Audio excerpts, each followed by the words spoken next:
Every club. Every day. The Global Sports Podcast Network. Hello, welcome back to the Daily Palace podcast, brought to you as ever by the Global Sports Podcast Network. I'm Joe Lodge, I'll be your host today, and joining me is Dan Tanner. You feeling festive, Dan? Oh, I'm feeling festive now. It's the last couple of days, so everything is now coming to a head. So it's starting to feel like Christmas is only just around the corner. It's beginning to look a lot like Christmas, if you ask me. Don't start singing, please don't start. If Mariah Carey comes on, I'm leaving now.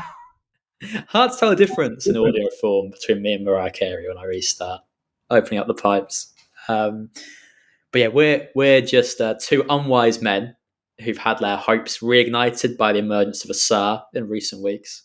Today, we're going to give our final thoughts on Palace's second game against Arsenal this week and talk about some ownership news before I give Dan a Christmassy quiz. So, the Eagles host Gooners at 5:30 tomorrow. To give a bit of team news, I think Arsenal will be without White and Tomiyasu.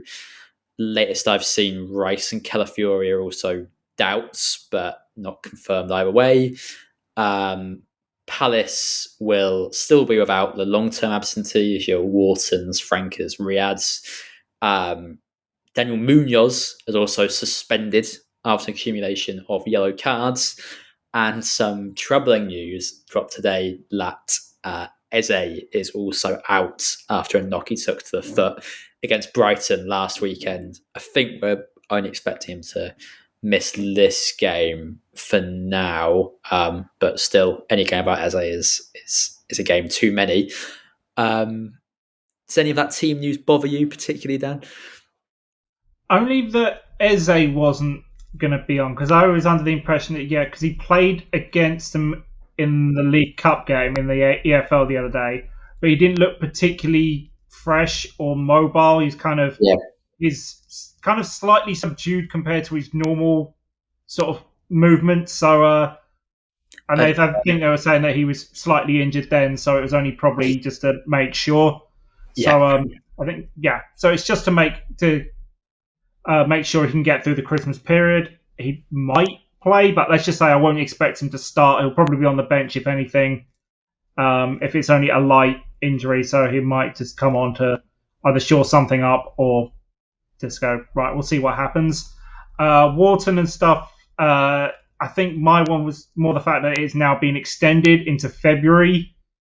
Because I think we were talking a couple of weeks ago that, he might be coming back and he'll start to put up a fight for with Hughes for that position. But that now injury is now continuing, so we probably won't see him until earliest, probably the end of March, before we start seeing him regularly. But most of the other ones have been kind of like ongoing injuries, so I'm not surprised by that. And on the Arsenal side, I think Rice is probably the only one I'm kind of really worried about, because he can be quite sort of dominant in the kind of defensive midfield position. And, he's one of these guys that can do a lot on the in a game without really looking like he's doing anything.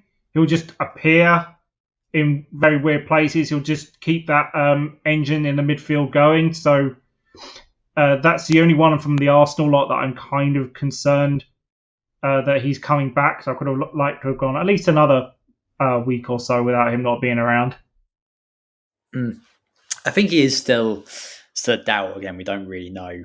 I don't think Arteta is exactly one of these managers who gives you lots of information about who's fit and who isn't. So you never know. I think there's still hope for Palace that he won't play, although I kind of feel like these days with a bit more depth there, with players like Jorginho and Mikel Merino to choose from, I kind of feel like Rice is better, but I sort of would bet on their midfield to dominate Palace's regardless, to be honest, of his presence. And with Eze, it's probably a good decision they've are giving him a rest, I reckon. Obviously, Palace are a better team with him in, but maybe if they've learnt a lesson from the Adam Wharton situation, it's all about it's not to try and make them play through, as they did in the League Cup.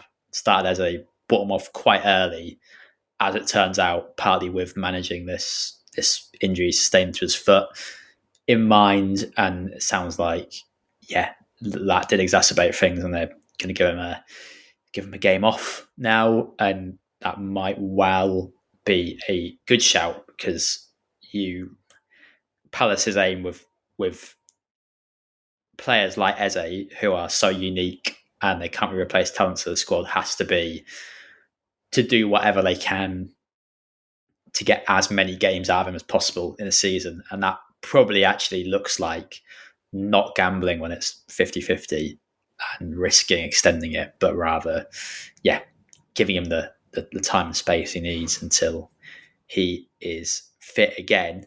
The one that interested me from Arsenal perspective is just they've got so many defenders injured, have done for a while.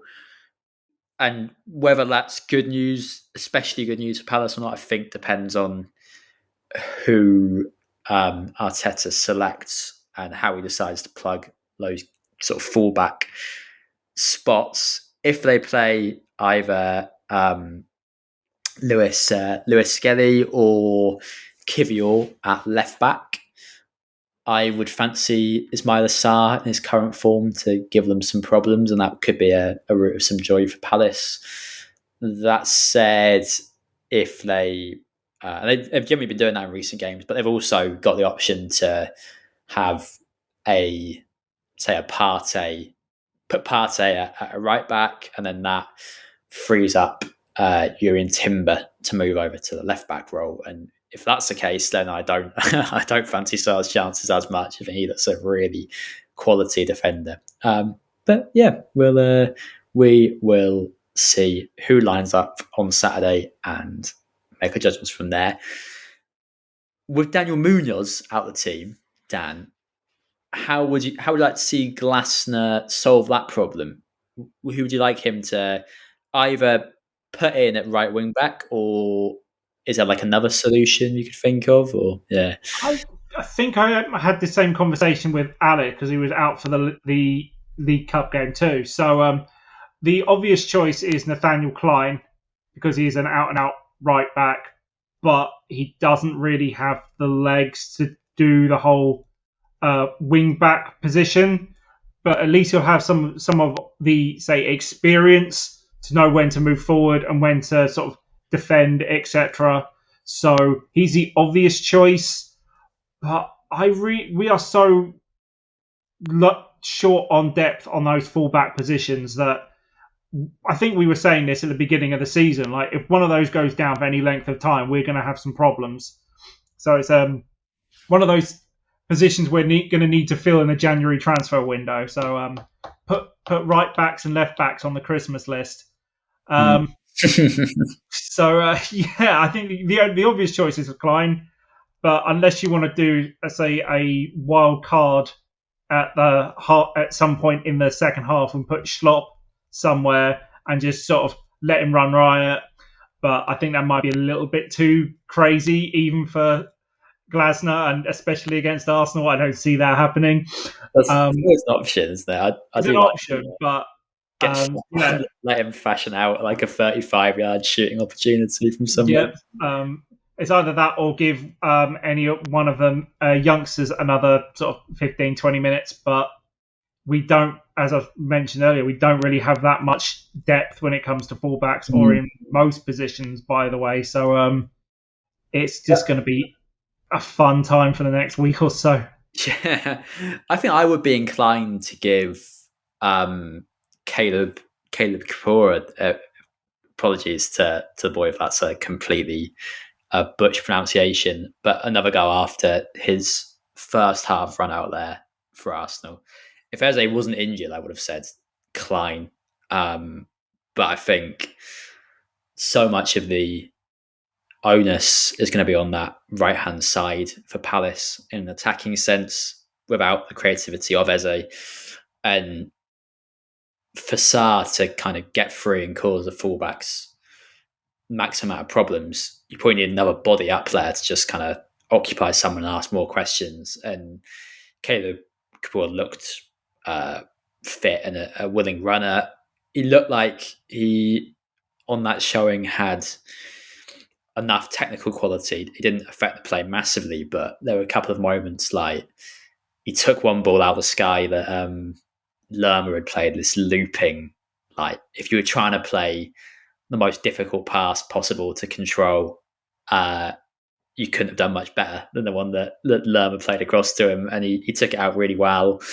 And it's not, in a way, I think you want Palace to be able to blood through, as we say, more players who can fill in those wing back roles and have the energy to do it. I think Klein's got all the quality to do it, but probably just doesn't really have the legs these days. And I think if you're going to blood them in a way, it's sort of a good thing to do it against one of the best teams in the world, counterintuitively, because that sort of takes the pressure off a bit. You don't expect him to dominate his opposite number. If he makes a mistake that costs Palace, they weren't points that Palace were banking on getting anyway. And I don't know, I think it might be a good opportunity to give him another run out, see what he can do, and he might have more potential as an actual backup to Munoz.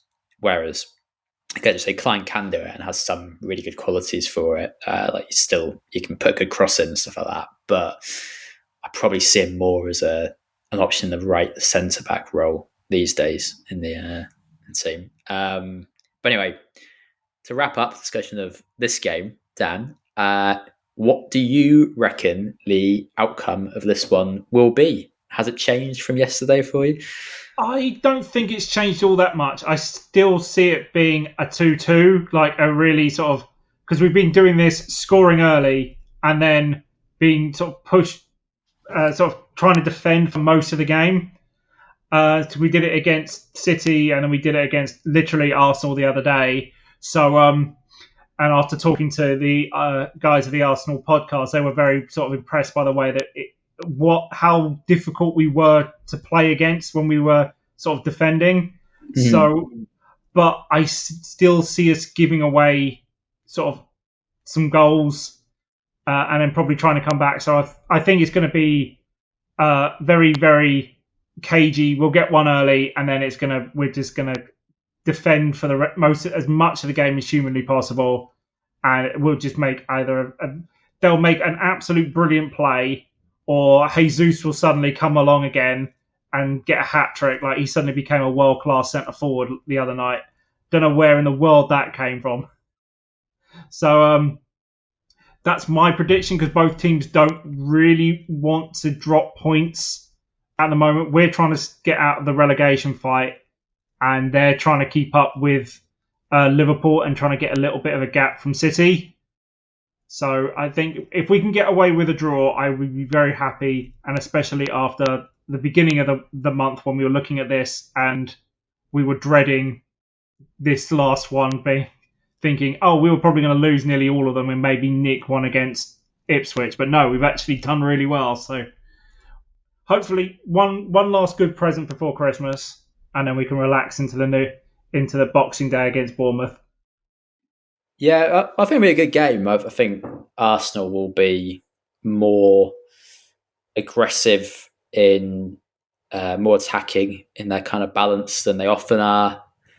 They had 2 disappointing draws on the spin in the Premier League against Fulham and Everton, isn't it? And will be eager to get themselves back in the wins. That could create opportunities for Palace on the counter. I could see a draw. I can see ways that Palace can hurt them. I think one thing we learned midweek is Palace's ability to manage the game will depend a lot, not just on the Christmas miracle that is the revival of Gabriel Jesus, or it's his not turning up again like he did last time, but also on the ability to contain Martin Odegaard, because he is just so good. And I think in a way it'll help Palace to have played Arsenal midweek in that sense, because I'll really be conscious of, okay, you've got to get bodies around this guy and you just can't let him find those either needle passes through the lines, because they can really hurt you if you do that. I kind of, to be honest, like my gut and my head was saying like, yeah, something similar, 1-1, 2-2. The more I think about it, the more I think, I just think it'll be like Arsenal probably edge it, something like 2-1. The ability they have to, Palace have looked a bit vulnerable on corners in recent weeks, although it was a good feature to play earlier in the season. And you just kind of fancy Arsenal to score a couple of those Stoke City-esque goals they've become accustomed to scoring, and get over the line by hook or by crook. But I certainly hope I'm wrong. And with that, we will take a word from our sponsors. Here at Global Sports Podcast Network, we spent a lot of time selecting our delivery platform. Zencaster came out the clear winner. 4K video recording from your phone and AI editing that automatically removes all those ums and ahs. It's super easy to start a podcast that sounds great and is delivered efficiently. If you're ready to tell your story, check out the link in the show description to learn more about Zencaster. So Palace, of course, have their very own quartet of three wise men and King Herod in the ownership group of Parish, Blitzer, Harris and Textor. There's been some interesting news regarding Herod's attempts to sell his 45% stake in Judea this season. The Athletic and London Evening Standard are reporting that Textor will make a decision on what he's doing before Christmas. And there are three viable options. Two involve selling his shares, but one, which looks to be the front runner now, involves Textor maintaining his Crystal Palace shares while a group called SportsBank invest in his Eagle football group. It would, in theory, give him the funds he needs to aggressively reignite his earlier efforts to purchase the shares of Harris and or Blitzer, and as a result, reignite his efforts to reignite his efforts to buy their shares, and as a result, take a controlling stake of Crystal Palace. Would you be worried by this, Dan? Is this news made you concerned about Textor, who we thought was probably on the way out, actually getting control of Palace after all? Well, I'm only concerned with Textor because of the whole Leon problem. So the way that they've been kind of, to a point, run into the ground. A team that only a couple of years ago was competing at a Champions League semi-final and now looks like to be sort of relegated into the second tier, even the third tier, I think, maybe, depending on how strict the French league want to be with them. So it's not the greatest choice to sort of get him to sort of get even more control of the club than he already has. Because, yeah, we were very much looking to kind of him to move on so then we can keep at arm's length of this Leon problem, because we could, if he's still in some kind of control, we could get dragged into it. Very, very unlikely. It takes quite a few very unique circumstances for that to happen, but it's not the greatest look in the world. That being said, I think most fans don't really mind who's in charge, until the point where their ticket prices start going up and the club starts losing, or they start losing their star players at a cut price. That's when most fans probably start to pay attention to who's making the decisions. Because we've also been lucky that we do have Parish that tries to keep sort of the reins on and try and keep the sustainability model that the Premiership is requiring now. So we'll see what happens, but it's not the greatest look if he actually stays around, because he'll want to try and basically make money out of it, sort of very much in the sort of the American style, which I know we're not supposed to say around here anymore, but yeah, no, I think you're right to have concerns, particularly with Leon, where there's the risk of just dissociating from that whole situation would be probably good for Palace at the moment. And admittedly, the context is slightly different in France, because there's much less money in the league, so the club's revenues are lower. But taking it all out proportionally, Lyon are not a club that you should have to overstretch and overheat to push towards, say, European football, if that's his goal. They're one of the biggest teams in France. That's where they should be. And I assume they make more revenue than most teams in France and could be run successfully and sustainably. And yet they have been run into the ground under Texas ownership. Quite the details of whose fault that is, so I don't know. But yeah, if he has caused that problem, and his ambition is to push his clubs towards Europe and stretch them as far as he can, that is concerning from Palace's point of view, because Palace are a club you'd need to overheat and overstretch and push beyond what you'd think of as their natural sustainable ceiling if you really wanted to drive them much further than they've been really in the last decade. So I think that is a concern, a very real one for Palace fans with Textor. And as you say, it would really depend. How concerning it is or isn't would depend on how much kind of control Steve Parish maintains, as you say.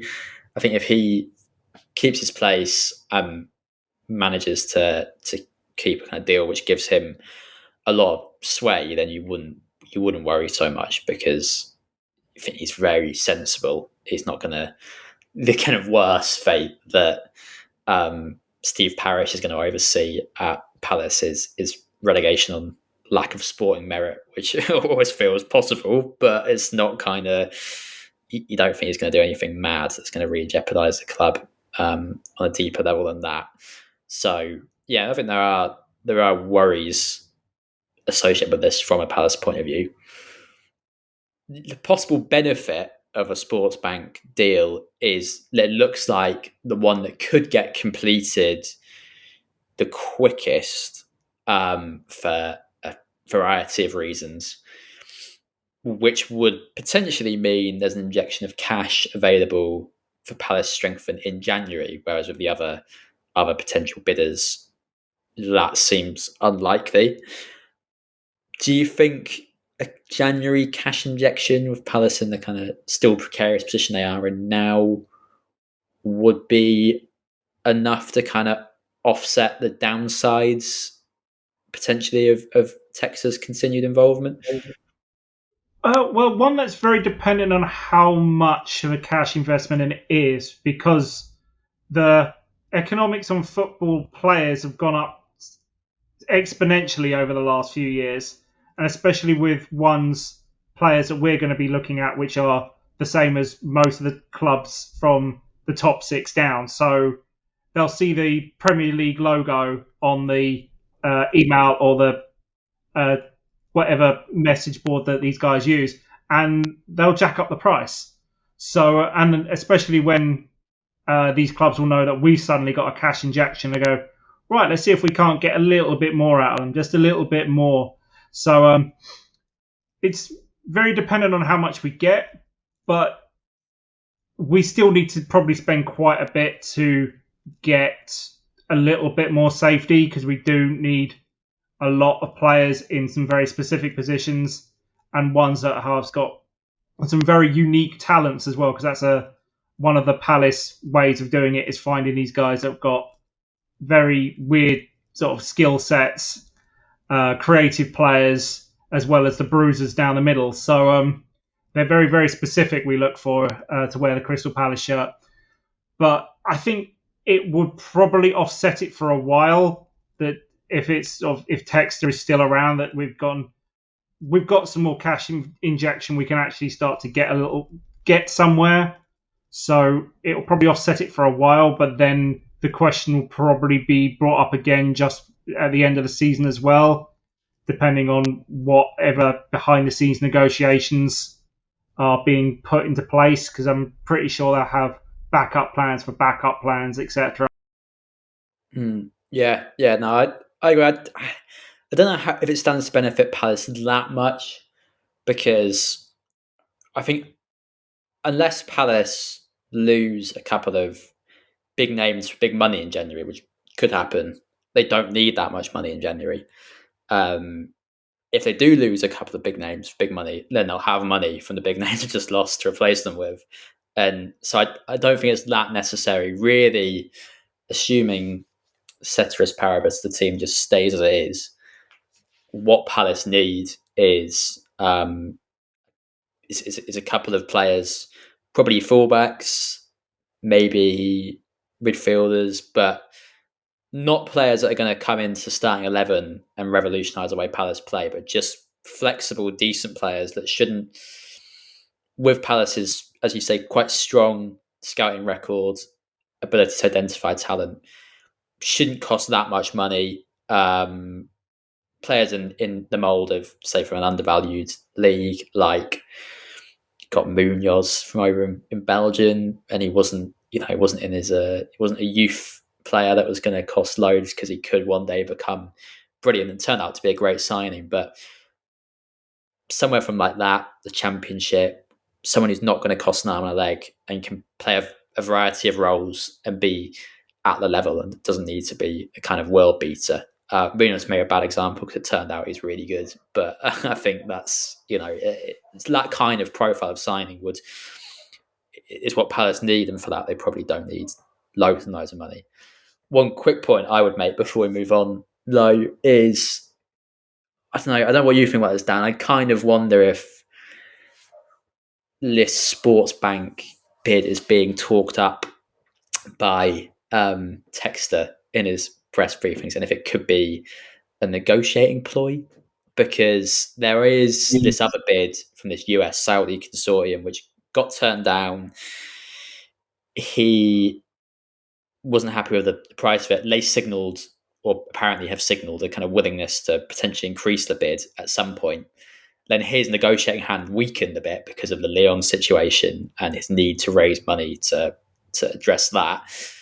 And I think maybe by suggesting he has an alternative to selling his Palace shares, that puts him in a stronger negotiating position to actually do that. And maybe, I don't know, because it seems like he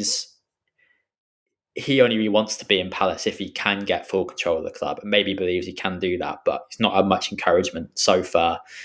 I think he's been pretty much flat out rejected by Harris and Blitzer, who festively also sounds like the member of the Palace ownership group, most likely to bully Rudolph.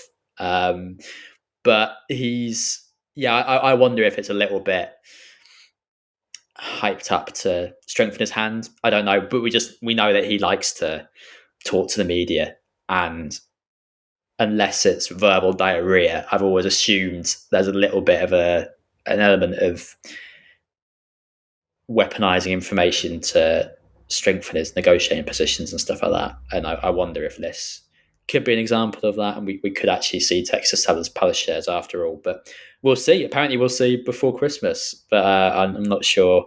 Not sure I believe if I believe that. But yeah, we'll have a quick break, and Len, speaking of Christmas, go into our festive quiz. This podcast is part of the Global Sports Podcast Network, the only network bringing you exclusive daily news and views on your Premier League team, the Premier League, women's football and fantasy football. A unique listening experience that puts fans first, bringing you the very latest breaking news from your team. Subscribe wherever you get your podcasts and make us your first listen every day. Global Sports Podcast Network, every club, every day. Christmas is a time of merriment for most, but not necessarily for football fans. Where many countries have winter breaks, we cram in as many fixtures as possible here. If your team's in a bad run of form, that can just mean misery, compounding misery as you get ready to go into the new year. But nevertheless, I thought we should celebrate the tradition of festive football with this, a premiere Christmas quiz. Oh, you've been working all afternoon on that one, haven't you? That's it.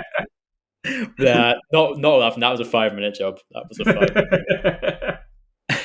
I was trying to do something with Quiz Myla Sarr for a while and I abandoned that. But I've got 3 questions for you, Dan. You're playing for pride and nothing else. But are you ready to jump into it? Oh, give it a go. Why not?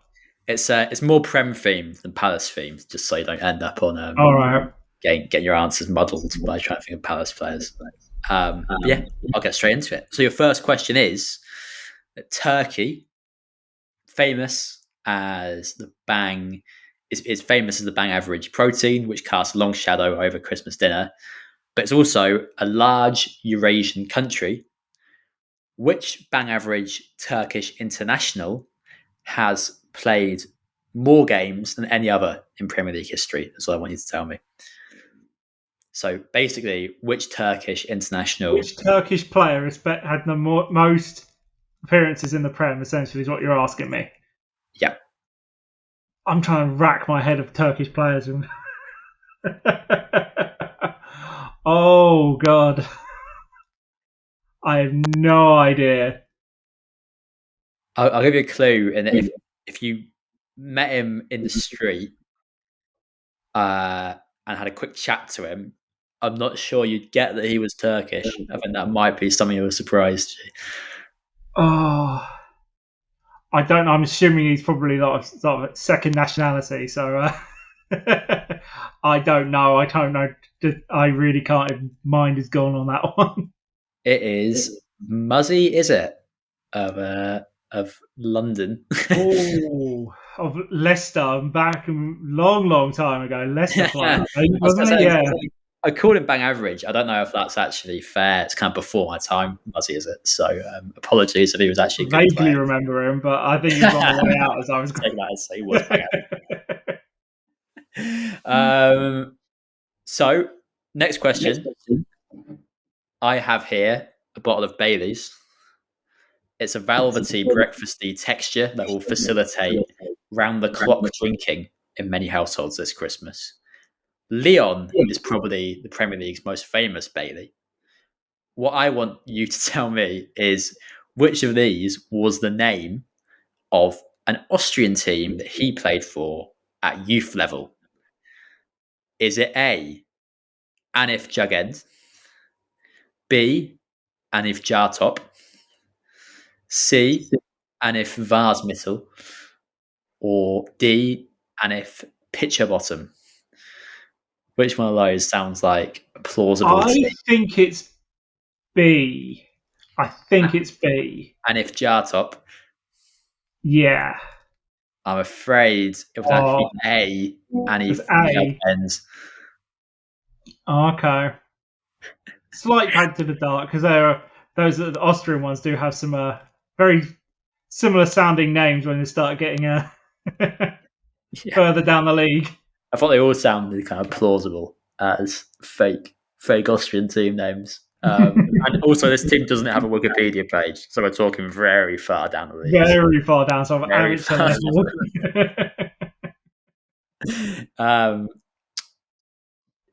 As a third and final question, chance to get one right here, Dan. Try and get one in. Let's see if we can get one in. Probably not, but we'll see if we can't get at least one. Former Sunderland manager Dick Advocaat's name, the funniest in Premier League history, is shared by an eggy Christmassy beverage. But why can't Dick himself drink the stuff? Why can't Dick drink Advocaat? Is it A, that he's teetotal? B, he's allergic to vanilla extract? C, he used to have an exclusive, lucrative sponsorship deal with Advocaat in his days as Rangers manager. He violated the terms of the contract, though, as he was pictured with a bottle of Buckfast, frisbeeing beef patties around the Sucky Hall Street McDonald's on Good Friday. The resulting lawsuit saw him banned from drinking the stuff. Or is it D, that he refuses to consume anything that's come out of a chicken's bum, in his words? Which of those do you think sounds like the reason? I think the most plausible one's probably he's teetotal, but I'd love it to be D, just to sort of, just out of principle. I am not going to. What's your answer, Dan? I'm going to go with D. It's just funnier. But I know it's probably most likely going to be A, but just for the sheer giggles of D. I think I'll give you half a point there because it was A. I also mentioned it. Sadly not. I don't think he has any kind of aversion to eggs, as far as I'm That's aware. fine. But Dick, if 'Cause you're you're saying- listening and you have an egg issue, write in. 'Cause I was going to say that lawsuit one seems a little bit implausible. How are you going to sort of police that? Oh, you just can't have this drink. What? I can have what I want in my own home. Thank you very much. Every pub in the country, every off license, Yeah. advocates do not serve this man. You can't serve this man this specific drink. Why not? Well, here's a court order. Sorry, Lane. Right, well, I think that's all we've got time for today. So thank you, as ever, for joining me, Dan. As always a pleasure, mate. We will be back next Monday. We'll probably have a reduced schedule, given it's Christmas week next week. But we'll certainly be knocking out a couple of podcasts and reviewing whatever happens in the game against Arsenal. If you've listened this far and enjoyed, give us 5 stars. If you listened this far and not enjoyed, it's Christmas, so give us 5 stars anyway. And I hope to see you on Monday. Every club, every day. The Global Sports Podcast Network.